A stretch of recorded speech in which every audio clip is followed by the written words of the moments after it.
Hi, and welcome back. This is the third video in the six series videos that I'm doing. The first one we've discussed creation, then we talked about sin, and this one is on atonement. Now, atonement by definition is reparations for sin. Now, keep in mind, when we discuss creation and sin, we were put into a fallen kingdom. That we're now at enmity with God and we have no relationship with Him because of sin. And we need a way to get back into a fellowship with God. We need to be redeemed. And that's something that we can't do on our own. We have no way as human beings, as created beings, to do anything under our own power to make amends and to be reconciled.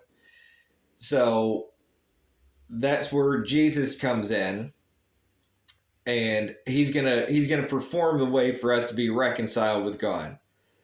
And before we get ahead of ourselves, I want to go back to Leviticus chapter 16 of the Old Testament. And if you're not familiar with that chapter, if you have a Bible or go online and look it up and read it, it's an interesting chapter. It discusses the Day of Atonement.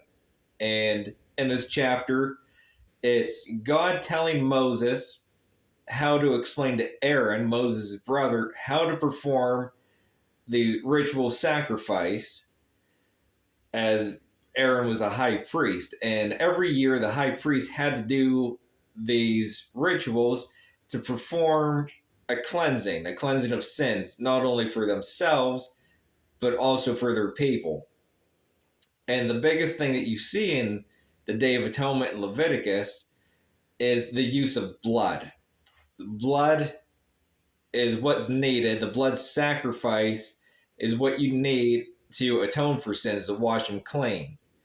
Now, the chapter goes in depth on the whole procedure and how they do this ritual that I'm not going to get into now, but I just want to point out that it's a call for blood. And we also see in the Old Testament, in the book of Isaiah, one of the prophets, in chapters 52 and into 53, his chapter, or this chapter in his book that I'm referring to, is the Lord's suffering servant. See, and now in this one, this is Isaiah roughly 700 years before the birth of Christ. And what Isaiah is doing in his prophecy is he's given a very detailed, accurate account of the crucifixion long before Jesus is even born. So now we have Leviticus showing us the ritual and the need for blood for cleansing. We have Isaiah in chapter 52 and 53 discussing the crucifixion. Now, when we get ahead and we have Jesus, now he has to perform and carry out this prophecy that this was his purpose from the very beginning, like we discussed in creation when we talked about Genesis 3, the proto-evangelium. This is where Jesus comes into play. This is his calling, and he has to make the way to redeem mankind. He has to reconcile us with God because he's the only one capable of doing it. Now, in this process, when Jesus is crucified, now keep in mind that Jesus was wholly God and holy man at the same time. He was fully God, fully man. That he was here in the flesh and bone, just like we are. He went through the same temptations and trials that we go through, but he remained completely sinless in his life. He was a perfect sacrifice. Now, when you had Aaron and Leviticus, they had to sacrifice the animals, and it had to be done every year.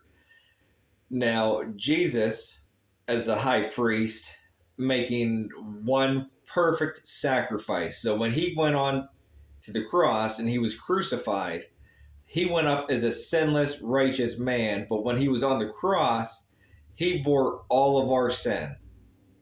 Everything from the beginning of creation to us now in the present time to all the way out at the second coming. He atoned for all sin. You know, his salvation goes both ends of the spectrum in time. And he took on that full weight of sin. And he had to take our sin and be sacrificed. And in doing so, this was the only way to be pleasing and accepting to God, that he had this perfect sacrifice and that it was going to be a once and for all atonement. So now in the Old Testament, they do the sacrifices that they had to do every year. And now, because of Jesus and because of his sacrifice, we don't have to do that anymore. He's paid that price, he's paid that debt in full to us. And the next video, we're going to discuss the resurrection, which is a very pivotal point to our belief and our faith and where we're going to end up in eternity. This next part is vital. And I just pray that you keep seeking God out. I pray that you hear him when he calls you, that you beckon his call, and that you go to him with open heart and mind. And I just want to leave you on one scripture. It's out of the book of Romans, the 8th chapter, and this is the 30th verse. I'm reading out of the NLT. There are different translations, so whichever one that you have, I'm reading out of the NLT. And having chosen them, he called to them to come to him.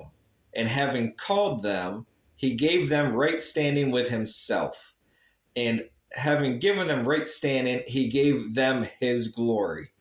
And that is, again, the 8th chapter of Romans, verse 30.